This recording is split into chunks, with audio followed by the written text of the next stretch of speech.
Nandyal bypoll heat peak stage కు చేరింది. ఈ టైంలో శిల్పా బ్రదర్స్ వ్యవహారం చర్చనీయాంశంగా మారింది.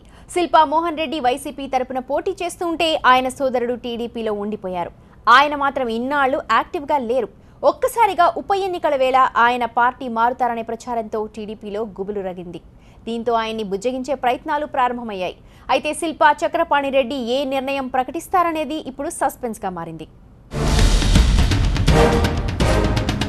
నంద్యాల ఉప ఎన్నికల నేపథ్యంలో వైసీపీలో కీలక పరిణామం చోటు చేసుకుంది. నంద్యాల వైసీపీ అభ్యర్థి శిల్పా మోహన్ రెడ్డి తన సోదరుడు టీడీపీ ఎమ్మెల్సీ శిల్పా చక్రపాణి రెడ్డిని కలిశారు.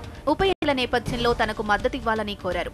అన్నదమ్ములం ఇద్దరం చెరో పార్టీలో ఉండాల్సిన అవసరమేముందని కూడా సోదరుణ్ణి అడిగినట్లు సమాచారం. దీంతో శిల్పా చక్రపాణి రెడ్డి తన వర్గం కార్యకర్తలతో సమావేశమయ్యారు. శిల్పా మోహన్ రెడ్డి వైసీపీలో చేరిన తర్వాత నుంచి టీడీపీకి దూరంగా ఉంటున్నారు శిల్పా చక్రపాణి రెడ్డి. అటు టీడీపీ కూడా ఆయన్ని అనుమానిస్తోంది. ఇటీవల నంద్యాలలో చంద్రబాబు పర్యటించినప్పుడు కూడా శిల్పా చక్రపాణి రెడ్డి పాల్గొనలేదు. ఇప్పటికే శిల్పా చక్రపాణి, భూమా అఖిలప్రియల మధ్య అభిప్రాయ భేదాలు తీవ్రంగా ఉన్నాయి.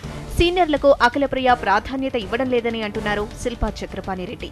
టెలికాన్ఫరెన్స్ లో మాట్లాడుతున్న టైంలో శిల్పా చక్రపాణి గారు, నేను వయసులో ఎంత పెద్దవాడిని, వాళ్ళ తండ్రితోటి వాడిని, మా సోదరుడు ఎందుకు వెళ్ళిపోయాడు, నీ వల్లనే వదిలిపోయాడు, ఆ రోజు నువ్వు చేస్తున్నటువంటి నిర్వాహకం వల్లనే ఈరోజు వదిలిపోవడం జరిగింది.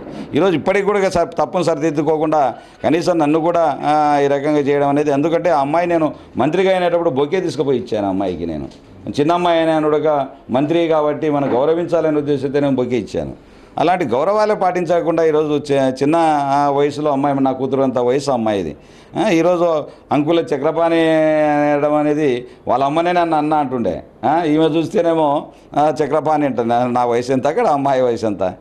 ఉప ఎన్నికల నామినేషన్ టైంలో శిల్పా మోహన్ రెడ్డి తన సోదరుణ్ణి కలవడం టీడీపీలో గుబులు రేపింది.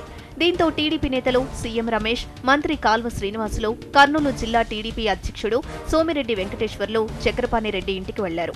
ఆయన్ని బుజ్జగించారు. అయితే ఇదే టైంలో వైసీపీ ఎమ్మెల్సీ గంగుల ప్రభాకర్ రెడ్డి, బొత్స సత్యనారాయణ కూడా చక్రపాణి రెడ్డి ఇంటికి వెళ్లారు. దీంతో చక్రపాణి రెడ్డి ఏ నిర్ణయం తీసుకుంటారనేది సస్పెన్స్ గా మారింది. అయితే తనకిచ్చిన హామీలపై స్పష్టత ఇస్తే పార్టీ మారేది లేదని అంటున్నారు శిల్పా చక్రపాణి రెడ్డి. నాకు అవమానిస్తే చూస్తూ ఊరుకునేది లేదు, ఏ పార్టీనైనా ఎదిరిస్తాను. మళ్ళీ కూడా అదే స్టేట్మెంటేనా, అది దానికే స్టాండ్ అవుతున్నా. ఈరోజు కూడా నాకు ఎమ్మెల్యే ప్రకటించమనండి. రేపు ఎమ్మెల్యేగా చక్రపాణి రెడ్డి 2019లో ఎమ్మెల్యే క్యాండిడేట్ అని ప్రకటించమండి, ఇన్ఛార్జ్ ఆయనని ప్రకటించమండి.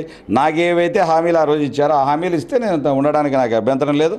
అలాంటి హామీలు ఇవ్వలేనప్పుడు నేను పార్టీని కూడా వీడడానికి కూడా నాకు ఎలా దాంట్లో సంకోచం లేదు. వైసీపీలో చేరిన తర్వాత తన సోదరుణ్ణి మొదటిసారి కలిసినట్లు చెప్పారు శిల్పా మోహన్ రెడ్డి.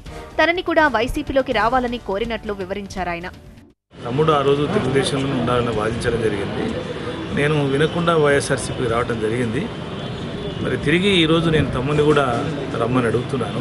వైఎస్ఆర్సీపీకి తప్పక రమ్మని వస్తే బెటర్ అవుతుంది, భవిష్యత్తు కూడా బాగుంటుంది, నువ్వు ఆలోచించుకోమని చెప్పడం జరిగింది.